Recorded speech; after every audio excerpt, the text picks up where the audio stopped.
তাহলে কি আবারও জেগে উঠেছে টাইটানিকের অভিশাপ? প্রায় 100 বছর ধরে শোনা যায় এই অভিশাপের কথা। পেছনে রয়েছে মিশরীয় রাজ পরিবারের এক মহিলার মমি। টাইটানিক দেখতে সাবমেরিন করে আটলান্টিক মহাসাগরের গভীরে যাওয়া 5 ব্যক্তির কেউই আর বেঁচে নেই। তাই ঘুরে ফিরে আসছে সেই অভিশপ্ত মমির কথা। 1912 সালে ডুবে গিয়েছিল টাইটানিক। টাইটানিক ছিল সেই সময়ের সবথেকে শক্তিশালী জাহাজ। নির্মাতারা বলেছিলেন এই জাহাজ ডুবতে পারে না, অথচ সেই জাহাজই প্রথম যাত্রাতেই ডুবে গিয়েছিল। কিন্তু এর পেছনে অভিশপ্ত মমির ভূমিকা কি?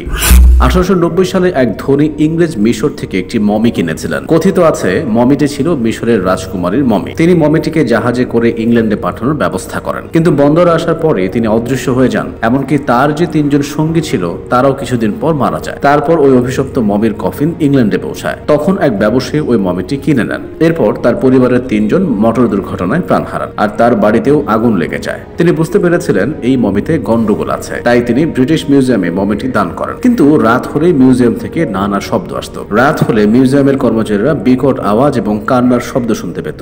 এছাড়া মিউজিয়ামের জিনিসপত্র এলোমেলো ভাবে পড়ে থাকতো। এমনকি ওই মিউজিয়ামের একজন প্রহরী প্রাণও হারায়। তাই মমিটিকে আর মিউজিয়ামে রাখা সম্ভব হচ্ছিল না। তারপর একদিন এক আমেরিকান প্রত্নতত্ত্ববিদ এসব বিশ্বাস না করে মমিটি কিনে নেয়। তিনি টাইটানিকে করে এটি আমেরিকায় পাঠানোর ব্যবস্থা করেন, আর মমিটিকে আমেরিকায় আনার সময় টাইটানিক ডুবে যায়। তবুও এর প্রভাব নাকি শেষ হয়নি। অনেকে বিশ্বাস করেন মমিটি এখনো টাইটানিকে রয়েছে, কিন্তু হিস্ট্রি চ্যানেলের রিপোর্ট অনুযায়ী বাস্তবে ওই মমিটি আজও ব্রিটিশ মিউজিয়ামে রয়েছে। 20 শতাব্দীর শুরুর দিকে ব্রিটিশ সাংবাদিক রবিনসন মমিটিকে কেন্দ্র করে যে অভিশাপের কাহিনী আছে তার তদন্ত করেছিলেন, কিন্তু কয়েক মাসের মধ্যে তার রহস্যজনকভাবে মৃত্যু হয়েছিল।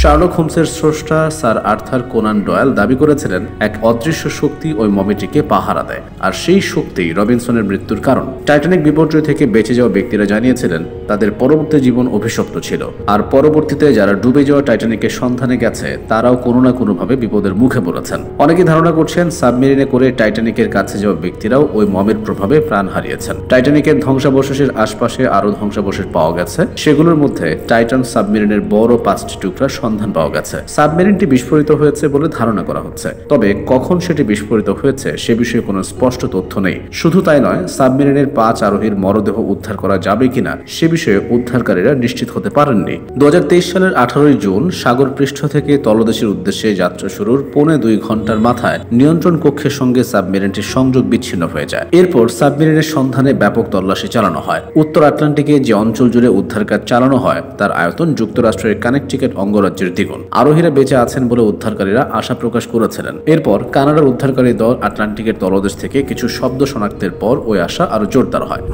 তাই অভিযানে নতুন করে ফ্রান্স ও যুক্তরাষ্ট্রের 2টি জাহাজ অংশ নেয়। নামানো হয় ভিক্টর 6000 নামের বিশেষ ক্ষমতা সম্পন্ন রোবট। কিন্তু ততক্ষণে যা হওয়ার তা হয়ে গেছে। ওই রোবট শুধু সাবমেরিনটির ধ্বংসাবশেষের ছবি তুলে পাঠিয়েছে। চালক সহ বাকি 4 জন আর কখনোই ফিরে আসবে না। তাই 100 বছর আগের সেই মিশরীয় মমির কাহিনী আবারও মাথাচাড়া দিয়ে উঠেছে।